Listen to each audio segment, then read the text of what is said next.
Nederland komt weer helemaal in de sfeer van de Olympische Spelen. En daar hebben we nog nooit zoveel deelnemers gehad, maar geen ijshockeyers. En dat is iets, dat heeft u wel meegemaakt. Hoe lang is dat geleden? 1980. Hoe lang geleden? Nou, 34 jaar geleden. Dus hoe lang geleden? Heeft Nederland sinds 1980 vaker ijshockeyers op de Spelen gehad? Nee, niet sinds 80. Nee, niet als team. En ik weet niet, nee, geen spelers die hier in de competitie hebben gespeeld, die misschien in andere teams hebben gespeeld. Dus nee, sinds 1980 niet meer. Heb jij een Olympische droom? Nou, ik denk dat dat niet realistisch is. Ik bedoel, Nederland is verre van kwalificatie van de Olympische Spelen. Ik bedoel, dit jaar hebben ze natuurlijk wel meegedaan, maar je bent gewoon nog echt een stap, eigenlijk een stap te ver van de echte landen. Dus ja, dat lijkt me niet realistisch. 34 jaar geleden mocht u uw Olympische droom verwezenlijken. Weet u nog hoe het afgelopen is? Hoe is het afgelopen? Ja, de Amerikanen hadden gewonnen. In de halve finales van de Russen gewonnen, die niemand had verwacht. En toen in die finale van Finland gewonnen, de gouden medaille gewonnen. En op welke plek eindigde Nederland? 9e. Uit 12 teams, 9e. Ik vind het toch een aardige prestatie.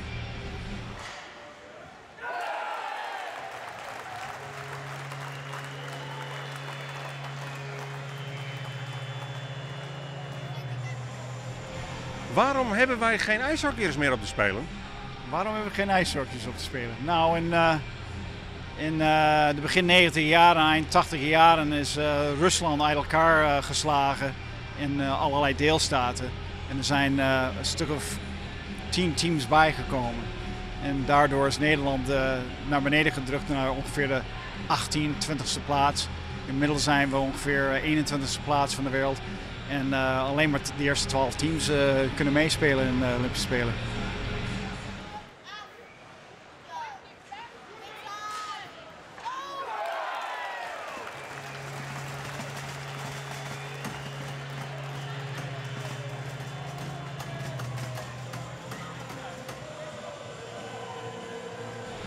Gloort er nog een beetje hoop aan de horizon? Is het mogelijk dat Nederland ooit weer ijshockeyt op de Spelen?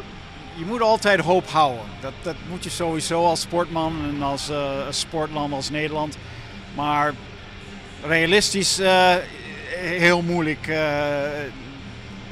We hebben veel te weinig spelers in Nederland, veel te weinig jeugd, veel te weinig ijsbanen. Er zijn eigenlijk hetzelfde aantal ijsbanen nu als 30, 40 jaar geleden in Nederland. Of 30 jaar geleden. Dus je moet meer spelers hebben om jonge en goede spelers te ontwikkelen. En helaas heeft Nederland gewoon veel te weinig spelers om dat te doen.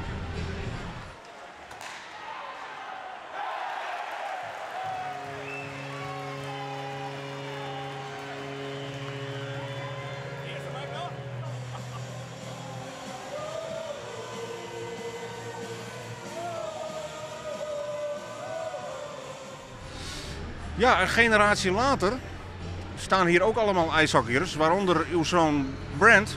Ja. Heeft ook hij een Olympische droom? Denk het niet. Nee, zijn droom op dit moment is kampioen te worden met Heerenveen. Olympisch, nou ja, hij speelt niet eens voor het Nederlands team. Dus dat zou moeilijk zijn om een droom te hebben waar, als je in het team zou zitten, zou je misschien de droom wel hebben. Ik heb me eigenlijk nooit gevraagd, maar ik denk het niet. Een keer een landstitel pakken, dat lijkt realistischer. Ja, zeker. En daar gaan we dit jaar ook zeker voor. We hebben een leuke groep met veel potentie. En ik denk dat als de play-offs komen en wij allemaal gefocust zijn. En we hebben natuurlijk iedereen nodig. En als dat zo is, dan kunnen wij misschien wel de landstitel winnen. Het komt dichterbij. Ik hoop dit jaar. En als niet dit jaar, dan het volgende jaar. Want dat is wel reëel, hè? Ja, dat is reëel. We hebben een goed team. We zitten met boven de top 3 teams van Nederland op dit moment. We kunnen die andere 2 teams kunnen we van winnen. Nou ja, dan komt het op die laatste maand van het seizoen met de play-offs. Ja, hoe gretig is het team en hoe in vorm is het team om misschien de kampioenschap te winnen dit jaar?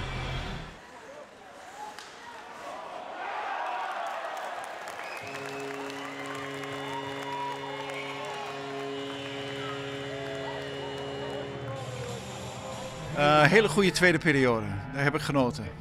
Daar hebben ze goed gespeeld. Goed samenspel, goede positiewisseling en veel in die aanvalvak. Het is gewoon jammer dat ze niet meer scoorden, maar het was de beste periode die ik heb gezien de laatste 2-3 weken.